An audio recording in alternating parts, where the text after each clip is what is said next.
الله الرحمن الرحيم الحمد لله رب العالمين والصلاة والسلام على سيد الأنبياء والمرسلين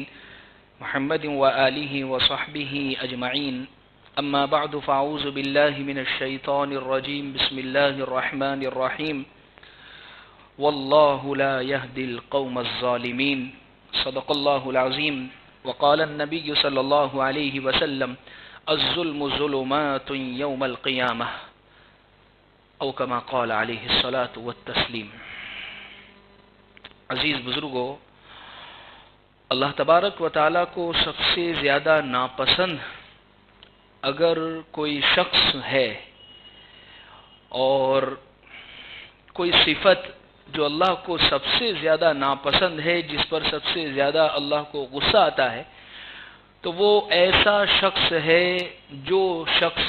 ظالم ہو اور ظلم کرنے والا ہو۔ ظلم اللہ تبارک و تعالیٰ کو بہت ناپسند ہے، ظلم کرنا کسی پر، یہ اللہ کو، اس لیے آپ دیکھیں حدیث قدسی ہے، اللہ تبارک و تعالیٰ قواعد اور قانون سے پاک ذات ہے۔ جتنے بھی قواعد ہے، قانون ہے، وہ بندوں کے لیے، ہمارے لیے، مخلوق کے لیے۔ اللہ تبارک و تعالیٰ قانون اور قواعد کے پابند نہیں ہے۔ لیکن عجیب بات ہے، حدیث قدسی ہے، اللہ تبارک و تعالیٰ فرماتے ہیں انی حرمت الظلم علی نفسی وجعلتہ بینکم محرما فلا تظالموا۔ اللہ فرماتے ہیں میرے بندو، میں نے ظلم اپنے اوپر حرام کیا ہے۔ حالانکہ اللہ کو اپنے لیے یہ قانون بنانے کی کوئی ضرورت نہیں ہے، اللہ نے تو دنیا کے لیے قانون بنائے، لیکن اللہ فرماتے ہیں میں نے اپنے اوپر یہ لازم کر لیا ہے کہ میں اپنے اوپر یہ ضروری کر دیا ہے کہ میں کسی پر ظلم نہیں کروں گا، اپنے اوپر ظلم کو حرام کر دیا ہے، اور فرمایا میں نے تمہارے درمیان بھی ظلم کو حرام رکھا ہے، فلا تظالموا، لہذا دیکھنا تم بھی کسی ایک دوسرے پر ظلم مت کرنا۔ اس لیے آپ دیکھیں قرآن مجید میں اللہ رب العزت نے بعض قوموں کے جب حالات بیان فرمائے ہیں، کہیں اللہ نے فرمایا فَمِنْهُمْ مَنْ أَرْسَلْنَا عَلَيْهِ حَاصِبًا، کچھ قومیں وہ تھی، کچھ لوگ وہ تھے کہ جن کے اوپر اللہ نے آندھیوں کو مسلط کر دیا، تیز ہوا آئی اور آندھی آئی، اللہ نے مسلط کر دیا، ہوا کے ذریعے سے ان کو اڑا دیا گیا۔ وَمِنْهُمْ مَنْ أَخَذَتْهُ الصَّيْحَةُ، کچھ وہ لوگ تھے کہ جن کو فرشتے کی چیخ زبردست ان پر مسلط ہوئی اور وہ ہوا میں اڑا دی گئی، چیخ کے ذریعے کلیجے پھٹ گئے ان کے۔ کچھ لوگ وہ تھے وَمِنْهُمْ مَنْ خَسَفْنَا بِهِ الْأَرْضَ، زمین میں اللہ نے ان کو دھسا دیے۔ قارون دیکھے، قوم عاد قوم سمود کو چیخ کے ذریعے سے، ہوا کے ذریعے سے قارون کو زمین میں دھسا کر۔ اور کچھ لوگ وہ تھے وَمِنْهُمْ مَنْ أَغْرَقْنَا، کچھ لوگوں کو اللہ نے پانی میں غرق کر دیا، قوم نوح اور اس کے علاوہ دوسرے اور بھی۔ اللہ نے یہ سب قوموں کے حالات بیان فرمانے کے بعد ایک بات یہ ارشاد فرمائی فَمَا كَانَ اللَّهُ لِيَظْلِمَهُمْ وَلَكِنْ كَانُوا أَنفُسَهُمْ يَظْلِمُونَ، اللہ نے ان پر کوئی ظلم نہیں کیا ہے، یہ ان پر سب جو حالات آئے ہیں، ان کو جو دھسایا گیا ہے، غرق کیے گئے ہیں، ڈبائے گئے ہیں، فرشتوں کی چیخ آئی ہے، انہوں نے خود اپنی جانوں پر ظلم کیا ہے، جس کا نتیجہ یہ ہوا کہ یہ سارے کے سارے لوگ ہلاک کر دیے گئے۔ جیسے اس کی مثال ویسے سمجھیں، ایک اسٹوڈنٹ ہے، ایک طالب علم ہے، پڑھنے والا ہے، پورے سال کوئی محنت نہیں، نہ کتابوں کو کھولا، نہ پڑھائی لکھائی کی، نہ اپنی پڑھائی پر کوئی توجہ دی، نہ ٹیچر کی بات کو سنا، نہ اپنے ماں باپ کی بات کو سنا۔ امتحان کا دن آیا، پرچہ اس نے لکھا، پیپر لکھا، اور کچھ بھی لکھ کر نہیں آیا، اور پھر جب ٹیچر نے اور پیپر چیک کرنے والے نے، ایگزام لینے والے نے اس کو اس دن کچھ نہیں لکھنے کی وجہ سے اس کو فیل کر دیا، تو قصور کس کا تھا؟ کیا یہ کہیں گے کہ ایگزام لینے والے نے اس پر ظلم کیا ہے، اس بچے کے اوپر، اور اس بچے کے اوپر امتحان لینے والے نے زیادتی کی ہے کہ اس کو فیل کر دیا. نہیں، دراصل اس کی کمی کوتاہی ہے کہ اس نے امتحان کی تیاری نہیں کی، امتحان کی فکر نہیں کی، اور اس دن کے لیے تیاری نہیں کی جس کا نتیجہ یہ ہوا پیپر میں کچھ لکھا نہیں، لہذا اس کے نتیجے میں فیل کر دیا گیا. بس یہی معاملہ انسانوں کے ساتھ ہے. آخرت کی نہ تیاری کی فکر، نہ ظلم سے بچنے کی فکر. پھر جب اللہ تبارک و تعالیٰ کی طرف سے پکڑ ہو تو اللہ فرماتے ہیں فما کان اللہ لیظلمہم، اللہ نے ان پر ظلم نہیں کیا، دراصل ان کے اعمال اس لائق تھے کہ انہوں نے خود وہ بگاڑ کر اپنے آپ پر ظلم کر دیا ہے. اس لیے عزیز بزرگوں، ظلم اللہ کو بہت ناپسندیدہ ہے، اور ظلم تین طرح کا ہوتا ہے. ظلم کو تین کیٹیگری میں رکھا جا سکتا ہے، تین طرح. سب سے پہلا جو ظلم ہے وہ ظلم ہے شرک کرنا اللہ کی ذات کے ساتھ. وَإِذْ قَالَ لُقْمَانُ لِابْنِهِ وَهُوَ يَعِظُهُ، حضرت لقمان علیہ السلام اپنے بیٹے کو نصیحت کر رہے ہیں، یا بنی، بیٹا، لا تشرک باللہ، اللہ کے ساتھ کسی کو بھی شریک مت ٹھہرانا. اور پھر فرمایا ان الشرک لظلم عظیم، اس لیے کہ شرک جو ہے وہ بہت بڑا ظلم ہے. شرک، اللہ کی ذات، معبود ہی دو بنا لینا، یا وہ تمام صفات جو اللہ کے لیے خاص ہے وہ کسی اور کے لیے خاص کر دینا. اللہ اولاد دینے والے ہیں، اللہ روزی دینے والے ہیں، اللہ حالات کو دور کرنے والے ہیں، لیکن جب پریشانی آئی تو پھر انسان فوراً فلاں جگہ آپ چلے جائے، فلاں جگہ کی آپ منت مان لے، فلاں جگہ پر اتنے جمعرات چلے جائیں، اور فلاں یہ چیز کر لیجئے، آپ کی ساری تکلیفیں دور ہو جائے گی. آپ کو اولاد نہیں ہو رہی ہے، آپ اتنی جگہ اتنے دن کے لیے آپ وہاں چلے جائیں، آپ کو اولاد ہو جائے گی. شرک، ان الشرک لظلم عظیم. اس لیے آپ دیکھیں ہر نماز کی ہر رکعت کے بالکل سینٹر میں، بیچوں بیچ کے اندر سورہ فاتحہ کے بیچوں بیچ میں ہم سے یہ پڑھوایا گیا کہ زبان سے کہو اور بار بار کہو ایاک نعبد، اللہ آپ ہی کی عبادت کرتے ہیں. اور اس پر مکمل نہیں، آگے پھر وَإِيَّاكَ نَسْتَعِينُ، اللہ مدد جب بھی مانگیں گے آپ ہی سے مانگیں گے، آپ ہی سے اللہ مدد مانگتے ہیں. یا اللہ مدد صرف آپ ہی سے کہیں گے، اور کسی اور سے کسی سے بھی مدد مانگنے کی اجازت نہیں ہے، کسی سے بھی اللہ کے علاوہ. اللہ کو سب سے زیادہ غصہ اور سب سے زیادہ ناپسند وہ شخص ہے جو اللہ کے ساتھ شرک کرنے والا ہے. اور قرآن میں 5ویں پارے میں اللہ نے فرمایا ان اللہ لا یغفر ان یشرک بہ، اللہ اگر چاہیں گے تو سب گناہ کو چاہیں گے تو معاف کر دیں گے. اور ایسے واقعات بھی ہیں، اللہ کے نبی صلی اللہ علیہ وسلم بخاری اور مسلم کے بعض واقعات قیامت کے اور جنت جہنم کے فیصلے کے وقت کے کچھ واقعات بیان بھی فرما دیے کہ ایک شخص آئے گا گنہگار اور اللہ اس کو معاف کر دیں گے. لیکن شرک ایسی چیز ہے کہ اللہ نے صاف فرما دیا کہ اس کی معافی ہرگز ہرگز نہیں ہوگی. تو یہ ظلم کی پہلی قسم میں سب سے بڑی جو قسم ہے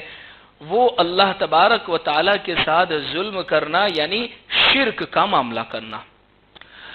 دوسری قسم ہے ظلم کی، وہ یہ ہے کہ بندہ اپنے اوپر کرتا ہے، اور وہ کبیرہ اور صغیرہ گناہ، چھوٹے اور بڑے گناہ کرنے کے ذریعے سے بندہ اپنے اوپر ظلم کرتا ہے. یہ بھی ظلم ہے، ظاہر سی بات ہے. یہ شراب کا پینا، زنا کا کرنا، یہ تمام کے تمام جو چیزیں ہیں، یہ جتنے بھی گناہ ہیں، یہ بندہ گویا اپنے آپ پر ظلم کر رہا ہے. یعنی ظلم کرنے کا مطلب یہ ہے کہ اس گناہ کی اس کو سزا ملے گی، اور اس گناہ پر اس کی پکڑ ہوگی، اس گناہ پر اس سے پوچھ ہوگی کہ یہ گناہ کیوں کیا تھا، اور اس گناہ کی پاداش میں اس کو جہنم میں جلنا پڑے گا. یہ دو قسم کے ظلم ہو گئے، ایک تو شرک اور ایک گناہ کے ذریعے سے اپنی جان پر اور اپنی ذات پر ظلم کرنا. تیسرے قسم کا جو ظلم ہے وہ یہ ہے بندوں کا بندوں کے ساتھ ظلم کا معاملہ کرنا. ایک بندہ ہے، ایک شخص ہے، ایک آدمی ہے، اور وہ دوسرے آدمی کے ساتھ، دوسرے شخص کے اوپر ظلم کر رہا ہے، اس کے حق تلفی کر رہا ہے، اس کے ساتھ زیادتی کر رہا ہے. دیکھیے بندوں کے ساتھ ظلم کے معاملے میں سب سے بڑا جو ظلم ہے وہ کسی کے ساتھ وہ ہے کسی کو قتل کر دینا، کسی کو جان سے مار دینا۔ حدیث میں اللہ کے رسول صلی اللہ علیہ وسلم فرماتے ہیں عبادت میں، یعنی حقوق العباد، اللہ اور بندوں کے درمیان میں جو معاملے ہیں اس میں سب سے پہلی پوچھ جو بندے سے ہوگی وہ نماز کے بارے میں ہوگی، اور معاملات کے معاملے میں ایک بندے کے دوسرے بندے کے ساتھ جو معاملے ہیں کل قیامت کے دن سب سے پہلی جو پوچھ ہوگی وہ ہوگی قتل کے بارے میں۔ اگر کسی نے کسی پر قتل کیا ہے، کسی کو جان سے مار دیا ہے، تو اس کی پوچھ اور اس کے متعلق پکڑ کل قیامت کے دن بہت سخت ہوگی۔ اللہ تبارک و تعالی ہم تمام کو اس جرم عظیم سے اللہ ہماری حفاظت فرمائے۔ بہت سنگین گناہ ہے کسی کو قتل کر دینا، کسی کو مار دینا جان کے ذریعے سے۔ اللہ قرآن میں فرما دے من قتل نفسا بغیر نفس او فساد فی الارض فکأنما قتل الناس جميعا، ایک جان کو مارنا ایسا ہے پوری انسانیت کا قتل کرنے کے برابر ہے۔ تو یہ ایک ظلم کی قسموں میں جو بندوں کے ساتھ ہوتا ہے وہ یہ ہے، سب سے پہلا ظلم یہ ہے کسی کو قتل کرنا۔ دوسرا ظلم یہ ہوتا ہے، یہ بھی ظلم ہے، کسی کی عزت پہ حملہ کرنا، کسی کے ناموس پر حملہ کرنا، کسی کے ساتھ غیبت اور بہتان کا معاملہ، یہ بھی ظلم ہے۔ مثال کے طور پر کسی کی غیر موجودگی میں بندہ حاضر نہیں ہے اور ہم اس کی غیبت کر رہے ہیں، ہم اس کے متعلق برائی کے ساتھ اس کا تذکرہ کر رہے ہیں، یہ اس کے ساتھ ظلم کرنا ہے۔ بعض مرتبہ ہم کہہ دیتے ہیں نا، میں تو اس کے منہ پہ کہہ سکتا ہوں۔ یاد رکھے اگر حقیقت میں اس میں وہ چیز ہے اور اس کی پیٹھ کے پیچھے اس کی غیر موجودگی میں کہہ رہے تو یہ غیبت ہے، اور اگر اس میں وہ چیز نہیں ہے اور ہم بات کر رہے ہیں اور یہ تو بہتان ہے، اور بہتان کا معاملہ یہ زنا سے بھی سخت گناہ ہے، زنا کرنے سے بھی زیادہ سخت گناہ ہے بہتان کسی پر لگانا۔ اللہ ہماری حفاظت فرمائے۔ اور کسی کو منہ پہ کہہ دینا حقیقت میں اس میں وہ ہے چاہے، یہ اس کی دل آزاری ہے، اس کے دل کو دکھانا ہے، اس کو تکلیف پہنچانا ہے۔ اس لیے آپ دیکھیں اللہ کے نبی صلی اللہ علیہ وسلم کی عادت شریفہ تھی کہ آپ تنہائی میں سمجھاتے تھے، مجمع کا گناہ ہوتا تھا تو نام لیے بغیر آپ اس گناہ پر متنبہ کریں، لیکن کسی کو ذلیل اور کسی کو رسوا بھری مجلس کے اندر پیارے آقا صلی اللہ علیہ وسلم نے کبھی نہیں کیا ہے۔ آج ہمارا حال اٹھا کر کسی کے ایک گناہ کے بارے میں پتا چلا تو ہماری مجلس سے صرف اسی شخص کی باتوں سے، اسی شخص کی گفتگو سے اور اسی شخص کے گناہ سے ہماری مجلس سے بھر جاتی ہے۔ یعنی ہوتا یہ ہے کہ ہم اپنے کھاتے کے اندر، اپنے اکاؤنٹ کے اندر اس شخص کے گناہ کو لے رہے ہوتے ہیں اور اپنی نیکیاں اس کو دے رہے ہوتے ہیں۔ یعنی یہ ایسا گناہ ہے کہ جس گناہ کو یوں کہا جا سکتا ہے گناہ بے لذت، صرف اتنا مزہ آتا ہے کسی کی غیبت، کسی کے متعلق بات کرنے کا، لیکن اس کا نتیجہ یہ ہوتا ہے کہ ہم اپنی نیکیاں برباد کر رہے ہوتے ہیں۔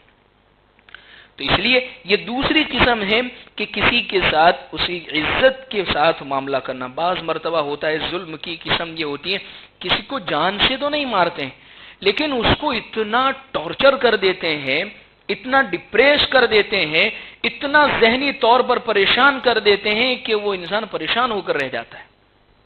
بعض مرتبہ اولاد ماں باپ کے ساتھ یہ معاملہ کر رہی ہوتی، بعض مرتبہ ماں باپ اپنے اولاد کے اوپر یہ ٹارچر کر رہے ہوتے، بعض مرتبہ گھروں کے اندر ساس بہو اور بہو ساس کے ساتھ ایسا معاملہ کر رہے، شوہر بیوی بیوی شوہر کے ساتھ ایسا معاملہ، یعنی اتنا زبردست معاملہ کر دیتے ہیں کہ وہ بندہ وہ بندی نہ کسی کو کہہ سکتا ہے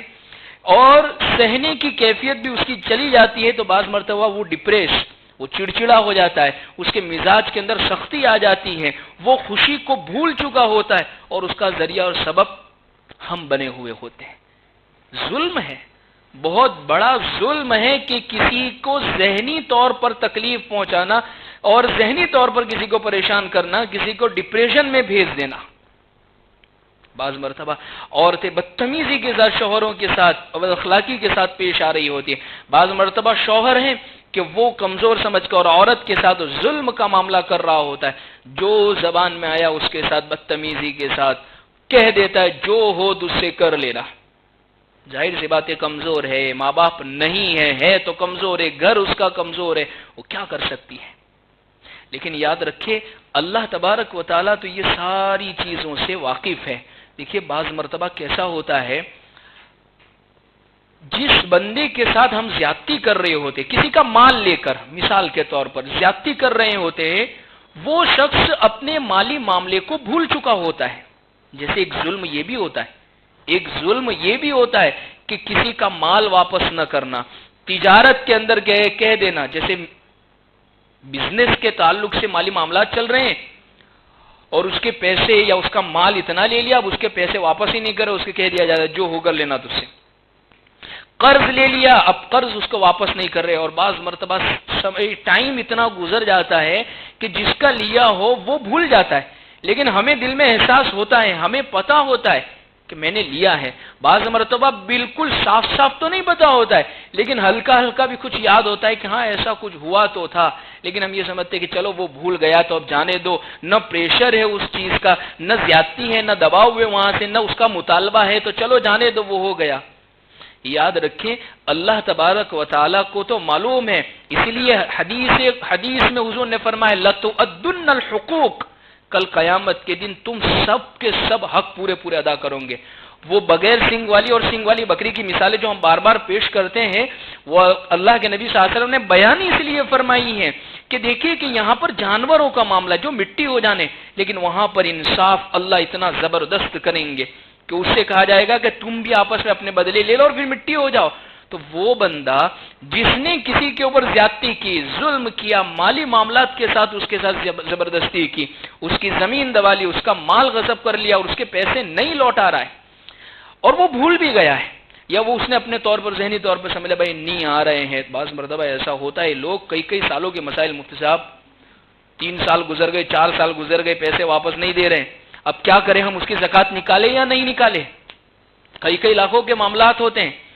دے دیں گے، لیکن جب بھی لینے جاؤ تو ایسا معلوم ہوتا ہے کہ شاید وہ قرضہ لے کر گیا ہے اور ہم ظالم ہے. یعنی بعض مرتبہ قرض دینے والا ایسا معلوم ہوتا ہے کہ یہ ظالم ہے.